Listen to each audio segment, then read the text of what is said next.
My dad stood up in court and said I wasn't his real son and that's why he was cutting me out of the will. I didn't flinch. I just reached into my coat and pulled out the envelope I'd been saving for 12 years. It held a letter, written by my mother, and a DNA test. "You said I'm not your son," I said calmly. "Let's talk about that. Let's tell them who really isn't family here." My stepmother turned pale. My father's lawyer looked down.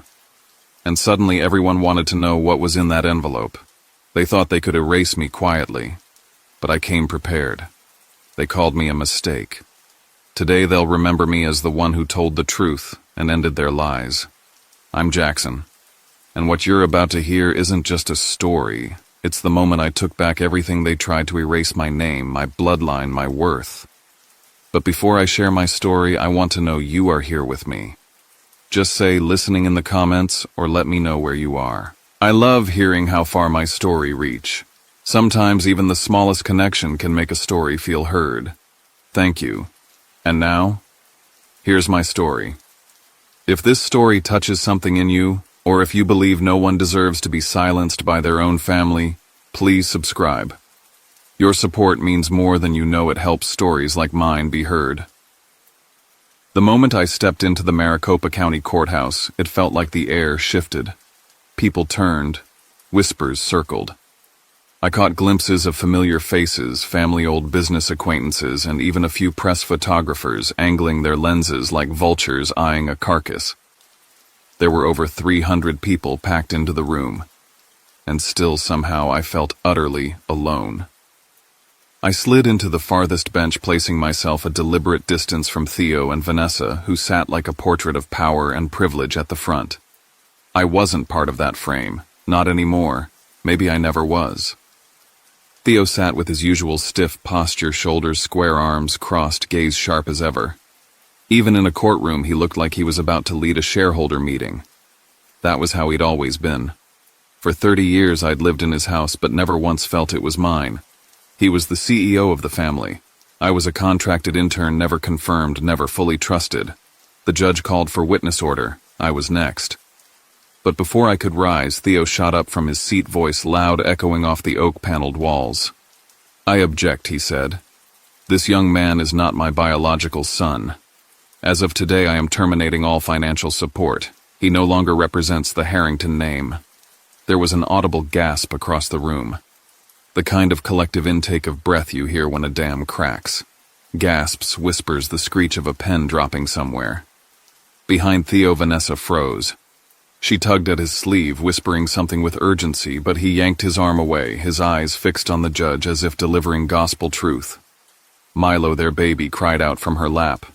It was a piercing wail, shrill and unrelenting, like the only innocent soul in the room could feel the sickness in the air. I stood, but not in anger, not in tears. I smiled. It wasn't the cruel, smug kind of smile.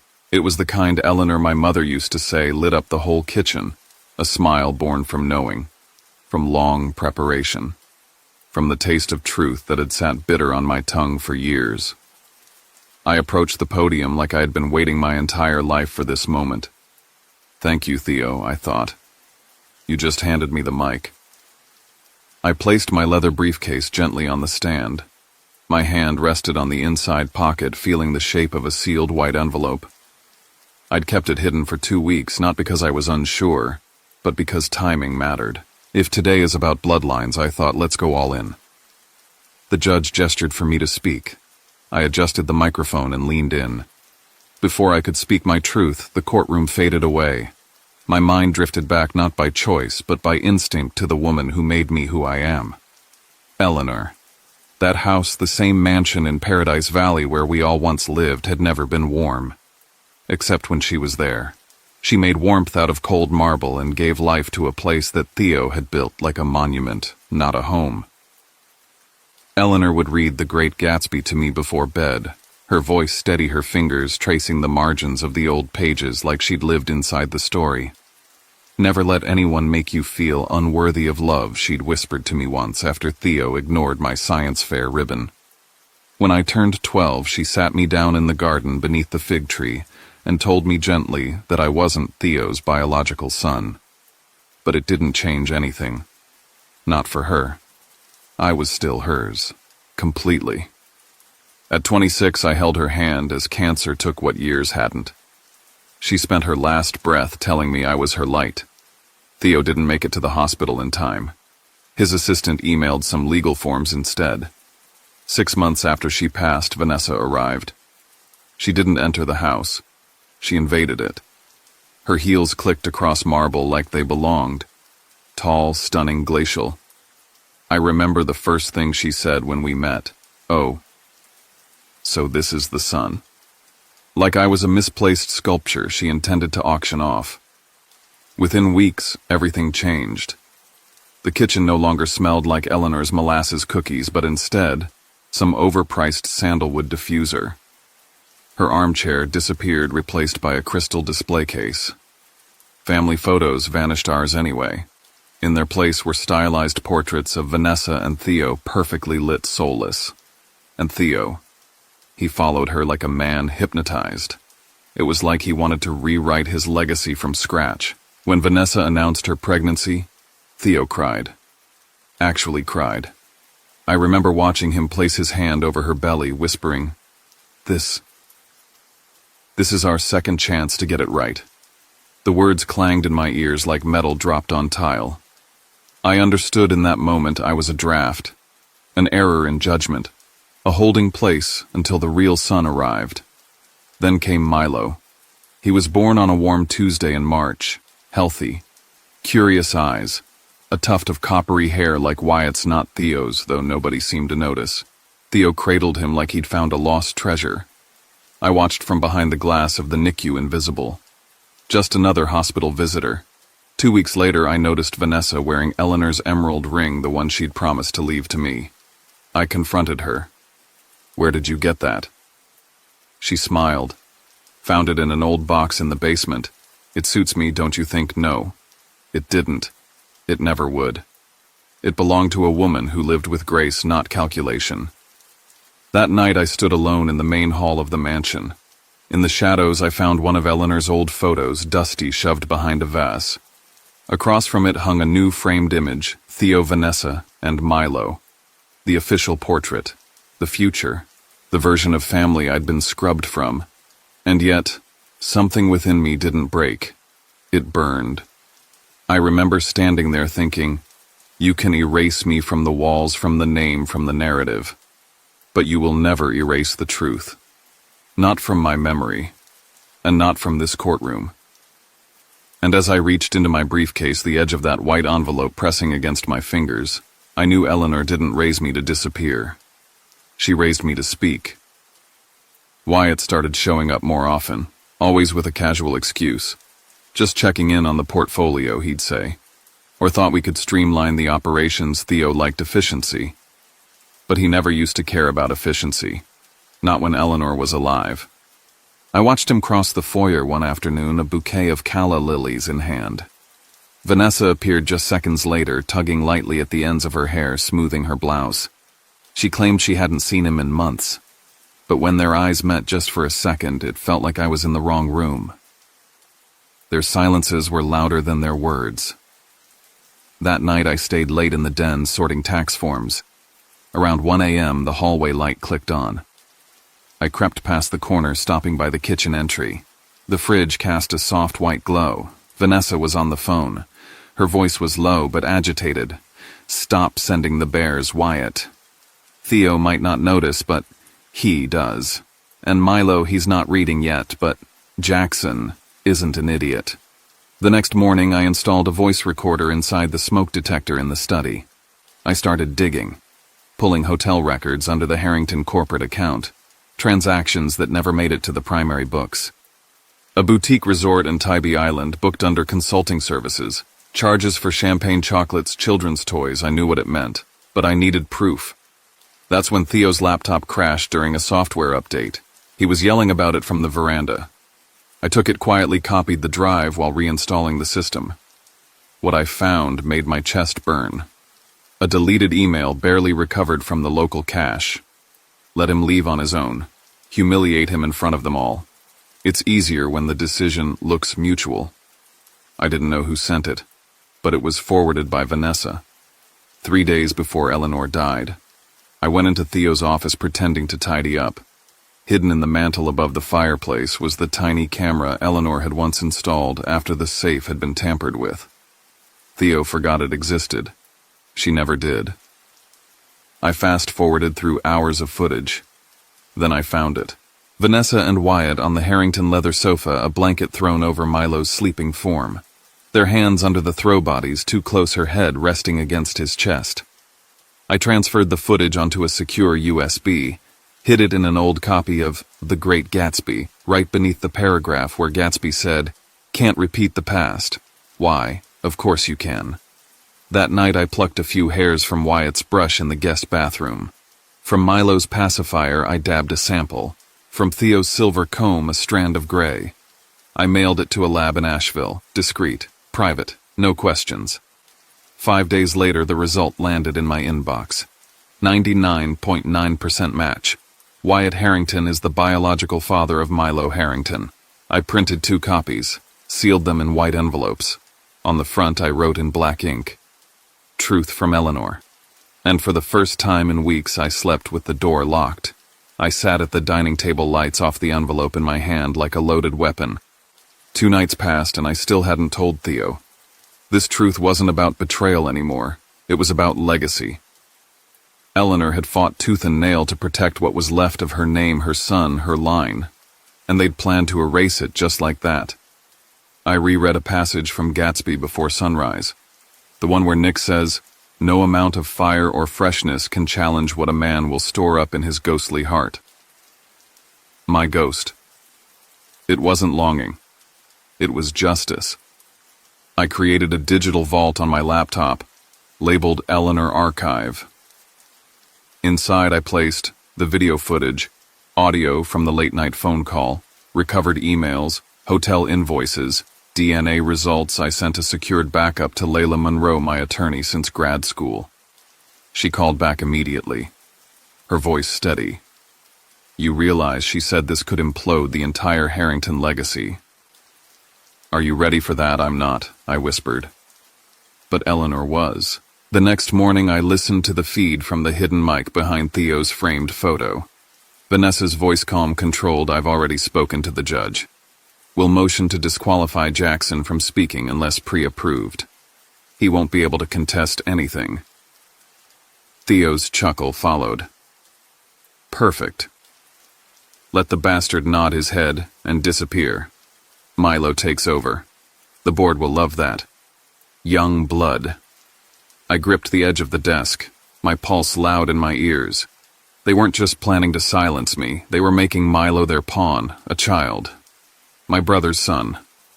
1 week before the hearing, Wyatt went public. He appeared on a podcast called Savannah Voices, a cozy local show about community leaders. Halfway through the interview, he smirked and said, "Sometimes grief makes people paranoid, and when you add money and inheritance, it's a volatile mix. You have to remember not everyone belongs in the room no matter how hard they try. Subtle, insidious, dangerous." I realized then they were stacking the narrative, making me the madman before I ever stepped into court. That evening, Rosie called me. She was crying. The kind of crying that makes your knuckles go cold. "I tried to warn Eleanor," she said. "But Vanessa told me to keep quiet or I'd lose my pension." I saw Wyatt leaving Vanessa's room more than once. At night, before Miss Eleanor passed. "Can you testify?" I asked. I'm scared," she said. "They know where my daughter lives. If they find out I helped, you won't be alone," I told her. "Not anymore." She didn't promise, but she didn't hang up either. The next morning I ironed my only tailored suit. Navy with the slim lapel Eleanor always said made me look trustworthy. As I buttoned the cufflinks, I remembered her whisper in that same hallway 3 years ago. "Never beg them to see your worth, Jackson. Show them." I slid the white envelope into the secret compartment of my briefcase.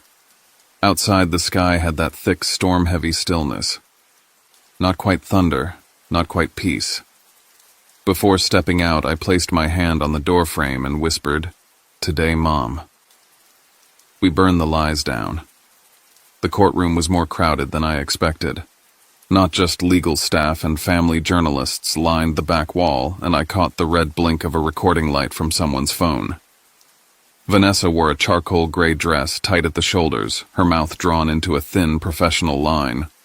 Her hand rested on Milo's shoulder as he fidgeted beside her. 2 rows behind me, Wyatt sat stiffly, expression unreadable, but his gaze burned a hole through my back. Theo walked in last. His posture was impeccable, his expression carved from marble. Not once did his eyes meet mine. When the judge called my name to take the stand, Theo's lawyer stood immediately, but Theo cut him off by rising. "I object," Theo said, voice sharp enough to slice the air. "This individual is no longer a legal heir. There is no blood tie. As of today, I am revoking all financial and legal support." The room fell into a stunned silence. Milo whimpered. Vanessa's hand gripped the chair tightly. She leaned toward Theo and whispered something rapid and low, but he didn't acknowledge her. Her composure cracked not from compassion but from fear. The judge glanced my way. "Do you have a response?" I stood. "Your Honor, if I may speak, I think the court deserves full transparency today." After a short pause and some legal murmuring, the judge granted me a few minutes. I stepped toward the center, the envelope in my hand firm against my palm. "Theo is correct," I began. "I am not his biological son. Eleanor told me that when I was 12, but she also told me love is a choice, and she chose me. Meanwhile, Theo has only ever chosen power." Gasps whispered through the rows. I held up the envelope. If today is about truth, then all of it deserves daylight. From the envelope, I unfolded the DNA report. Milo Harrington, I read, is not Theo's son. He is Wyatt's. The results confirm it with 99.9% certainty. Chaos erupted. Vanessa screamed, lunging forward. "Lies. Don't believe him, he's mentally unstable." Wyatt bolted up, then stormed out without a word. Vanessa grabbed Milo's hand and tried to follow, but tripped her heels, catching the carpet. She fell hard in front of the gallery, her skirt bunched awkwardly, gasps echoing through the courtroom. I didn't move. I only continued. I didn't come here for vengeance, but I will not be silenced. Vanessa deceived you, Theo. Wyatt buried a knife between your ribs while smiling. I'm the only one who stood here and told you the truth. I paused. And that ring on her hand, that was Eleanor's. If you don't find that insulting, then perhaps you never truly loved my mother. Vanessa stumbled up, yanking Milo, and pushed through the courtroom doors. The heavy wooden panel slammed shut behind her. Theo collapsed into the nearest seat, visibly shaken, pale. I returned to my place, not victorious, just empty, but the truth was finally spoken, and there was no taking it back. 2 days after the trial, the video went viral. A 37-second clip of me exposing the DNA results at the witness stand made its way onto TikTok, X, and Reddit. The caption read, "Adopted son destroys dynasty with one envelope." It reached 3 million views in a day. Comments flooded, and some calling me brave, others calling me cruel. Finally, someone stands up to rich manipulators, one read. Another said, "Entitled adopted kid bitter about not getting the money." A podcast host dissected my every word, comparing me to a troubled character from a prestige drama. Then came the death threats. Buried among supportive emails were anonymous messages filled with vitriol, some calling me a disgrace, some telling me to disappear. The first blow came from Phoenix Analytics, the firm I had a consulting contract with. "We're terminating the agreement effective immediately," the email read. "This decision reflects our commitment to avoiding public controversy." They didn't even call. Theo's warning echoed in my ears. "Without me, you'll crumble." He meant for it to be a curse. Wyatt struck next. He held a press conference surrounded by a new legal team in navy suits. Cameras rolled as he stated, "These allegations are false, defamatory, and based on manipulated evidence. We will pursue all available legal remedies." He painted me as a mentally unstable man fixated on rewriting history. "Technology can falsify anything now," he added, tapping the DNA report I had shown.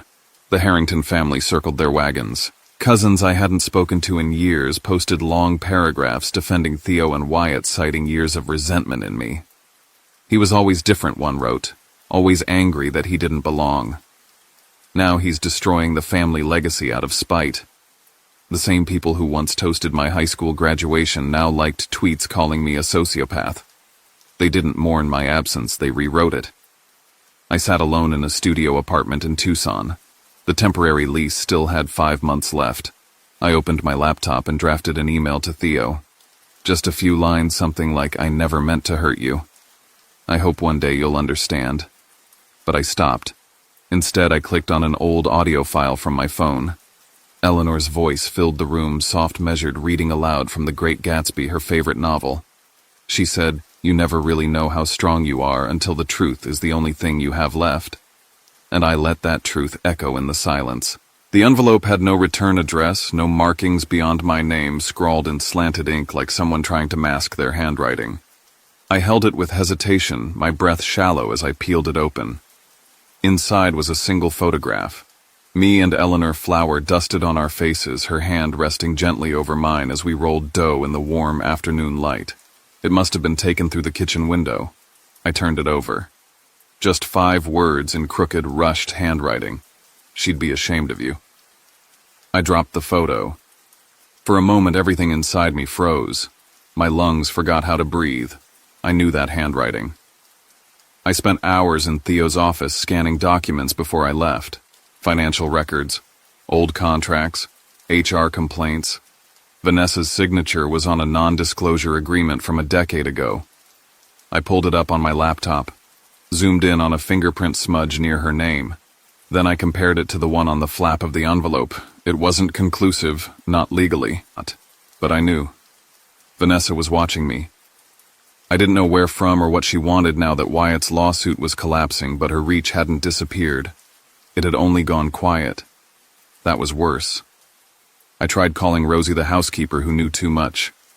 The number no longer worked. I drove to her neighborhood. Her apartment was empty. A neighbor, a retired nurse who used to wave at me every other morning, leaned over the fence. She was asked to leave, she said softly. Something about an incident with the Harringtons. Nobody told us more. They were still scrubbing away the people who remembered the truth, silencing them one by one. I felt the old weight settle back into my chest. That same pressure from the hospital from the night Wyatt told the nurse I wasn't Milo's mother, that I was confused, delusional. I wasn't delusional now. Layla showed up at my place that evening. She sat across from me, her eyes scanning the kitchen like she expected it to be bugged. "If you wait any longer," she said, "they'll flip the story. You'll be the bitter ex, or worse, the unstable one who clung too hard to a dead woman's memory." "I have evidence," I said. "They can't twist that." She gave me a look. "You think social media cares about evidence? You want to reclaim your name? Don't post it. Publish it." That night I drove downtown to the offices of the Arizona Herald. The lobby was dim, the security guard barely looked up as I entered. I found the investigative desk and placed a hard drive on the editor's cluttered desk. He looked up at me, startled. "I'm not here for sympathy," I said. "I just want the truth in print. For once." He asked for my name. I gave it to him. The one I had always been ashamed of. The paper hit the stands on a Thursday morning. The sun hadn't even risen when the first text came in, then the second, then 10 more. Scandal in Paradise Valley. The Harrington family unmasked. The article was brutal. A bullet list of betrayal, each section colder than the last. Screenshots of texts between Vanessa and Wyatt outlining how they'd split Theo's company once Eleanor was no longer a concern. Receipts from a boutique hotel in Sedona, dated the same week Wyatt claimed to be at a fintech conference in Denver. Security footage. Wyatt holding Vanessa's waist in my kitchen. Milo's favorite toy, the stuffed lion, visible on the counter. And worst of all, audio. Vanessa's voice, sweet, calm, unmistakable. "Wyatt's father will be here tomorrow, honey. We'll have to tell Milo the truth eventually." The internet exploded. Justice for Jackson trended on X for 2 straight days. Local news stations aired exposés on Wyatt's past lawsuits, his financial manipulation of Eleanor's estate. A few national outlets picked it up too, the Phoenix heiress scandal they called it. By Monday, Wyatt's startup had lost 3 investors. Layla forwarded me a clip from court. His countersuit was thrown out. Lack of merit. Authenticity of evidence confirmed by independent digital analysts. His empire of carefully curated lies had crumbled in 1 week. As for Vanessa, she disappeared offline, but not before being removed from the exclusive Camelback Golf Club. Her trust fund accounts were frozen due to asset disputes. An old cousin of Eleanor's filed a claim on the family heirloom ring Vanessa had been wearing, and won. I didn't feel triumphant. Not exactly. Just quiet. Then came the final message. A text from a number I didn't recognize. No greeting. You got what you wanted. But Milo has no father now. Congratulations. I stared at it for a long time. Then I replied with a photo. Eleanor laughing in the kitchen. Her eyes soft flower on her cheek. I wrote Milo will grow up knowing the truth. That's the best gift I can give him. A month later, a friend from Yuma sent me a blurry photo. Theo, standing outside a run-down motel. Unshaven, hollow-eyed, alone. His company's stocks had tanked after the article. The board voted to replace him. No official statement from him, just a letter, written in careful cursive. I failed you as a father. I see that now. If you ever decide I'm worth anything, maybe you'll let me be a friend. I kept the letter. I didn't know why. That afternoon, I returned to the Herald. The editor handed me a print copy of the original article. I held it for a long time. Behind the paper on the wall was the blown-up photo of Eleanor they'd used in the feature. She looked luminous, like herself. I did it, Mom, I whispered. The truth set me free. But it did more than that. It saved what was left of your name. And maybe in some small way it saved me too. 1 month after the article ran, everything fell quiet. I wasn't the courtroom firecracker anymore. The media had moved on to fresher meat, but my name still floated in the ether, pinned to words like justice, fabricated family, and truth from the forgotten son. I lived in a modest apartment off Speedway in Tucson. The walls were thin, the carpet threadbare, but for the first time in years, no one raised their voice at me or asked for more than I had to give. And yet I still felt like I was surviving, not living. One morning, as I shuffled through the day's mail, I found an envelope with no return address. Inside was a letter, handwritten jagged pen strokes, betraying a trembling hand. Everything I built, my marriage, my name, even the image I had of myself, crumbled. And maybe I needed it too. If you're willing not to forgive but to meet me as a man who wants nothing but honesty, I'd be grateful. Not as your father, just someone who's failed and knows it. It was signed Theo. There was no plea, no redemption arc tucked between the lines. Just the wreckage of a man realizing too late what he'd lost. I agreed to meet him. We sat at a small cafe near the University of Arizona. It was early, barely anyone around. He wore a faded sweater and looked smaller, somehow less formidable, more human. He slid a small box across the table. Inside was a stack of photographs, me and Eleanor. Sun-soaked afternoon's library runs our mismatched smiles. I found them, he said quietly, voice cracking. She fought me to keep these. I never understood why. Now, I do. We didn't talk about the past or the possibility of a future. We drank our coffee in silence, and for once it was enough. News came a week later. Vanessa had lost custody of Milo. DNA had confirmed Wyatt's paternity, but neither he nor Vanessa were deemed fit to raise the child. The court placed Milo with one of Eleanor's distant relatives in Flagstaff, a retired librarian named Celeste. She lived in a small house with a wildflower garden and a dog named Waffles. I visited once. Milo seemed calm there. Safe. I didn't fight for custody. I knew better now what a child needed and what I couldn't yet give. Instead, I turned my energy toward something else. I used a portion of the settlement from the case to establish the Eleanor Fund, a scholarship supporting orphans in Arizona who pursued humanities or data science. At the launch, I spoke before a crowd of 30 students, social workers, and friends. Family isn't built by blood. It's built by choice. Eleanor chose me, and today, I choose you. A week later, I stood in front of a neglected lot in Tucson, the same patch of land Eleanor once dreamed of turning into a bookshop. I'd bought it. I drove a small sign into the ground, coming soon, Eleanor's library. Rain started to fall. Not a downpour, just a soft drizzle. And for the first time in years, as I stood there drenched in memory, my heart was quiet. It came in another letter, this one written in looping cursive on cream paper. Helen O'Sullivan. She claimed she'd known Eleanor since college at Vanderbilt. In the letter, she wrote Eleanor once mentioned a hidden journal, said it was beneath a stairboard in her old house in Paradise Valley. If someone finds it, she told me, they're ready to know what's inside. I drove out the next day. The house had been listed for sale, but no one had touched it in months. Paint peeled from the walls. The garden had surrendered to weeds. Inside, I made my way to the old reading nook Eleanor loved. The stair creaked beneath my weight. I lifted the third board just like Helen described. There it was, a tin box. Inside, a journal wrapped in fraying blue fabric. The pages smelled of old paper and lavender. In her final entries, Eleanor wrote about the last year of her life.